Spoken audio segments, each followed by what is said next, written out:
Did you know that financial or money problems is one of the leading reasons listed for divorce? One study found that couples that argue at least once a week about finances are 30% more likely to get divorced.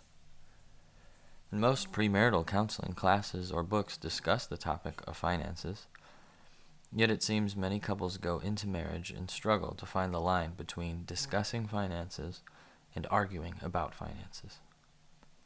So how can you help yourself talk about money in a more positive way? Welcome back to the Bread Therapy Baking Show. My name is Daniel. I'm a professional counselor that works with couples and a hobby baker. And today we're making king cake and talking about money. Sometimes in the practical talk about budgeting and finances and dollars and cents, it can get lost in the shuffle what is underneath the feelings or frustrations in talks about money. Researcher John Gottman notes in his work that money can symbolize different things for different people. And in a marriage relationship, this could be where couples might get into trouble. The meaning of money is often based on upbringing or the relationship with money a person may have had growing up.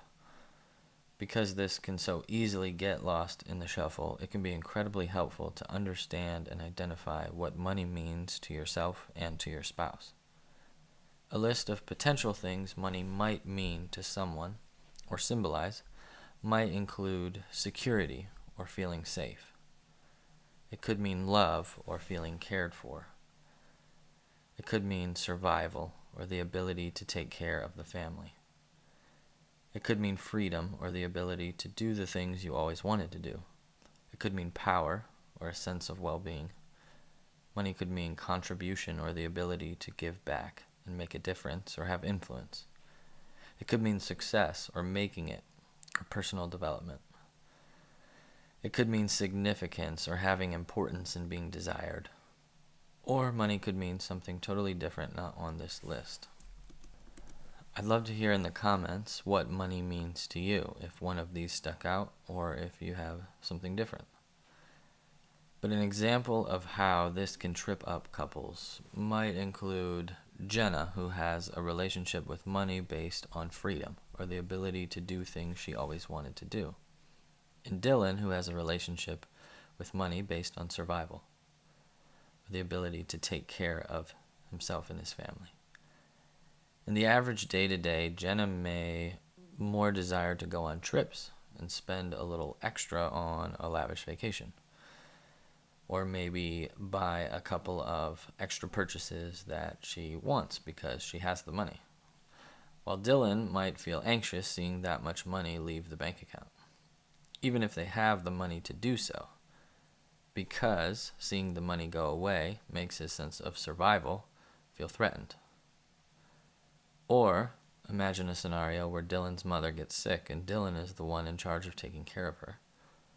He may feel positive and happy about his ability to take care of her, but that may threaten Jenna's sense of freedom.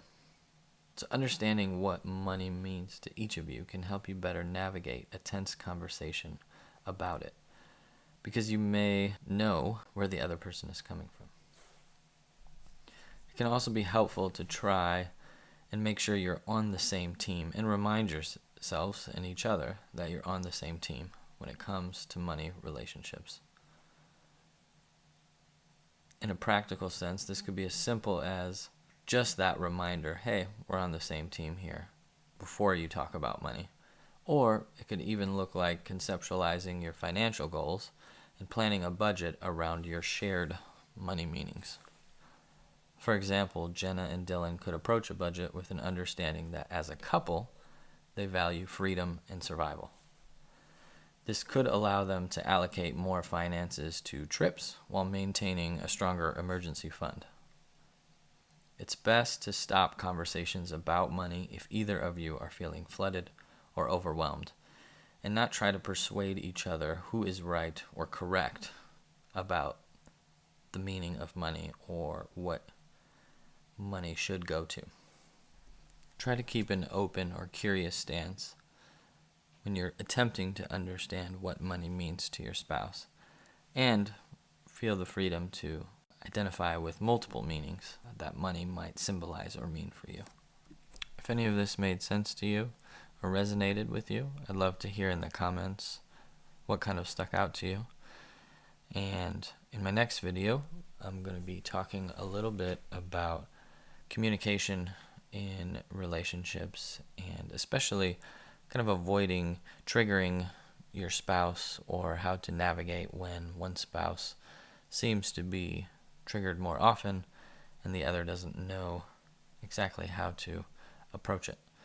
I think this can lead often to more conflicts, and so if that's something you're interested in, please hit that subscribe button, and I will see you there. For now, thanks for watching, and I'll see you next time.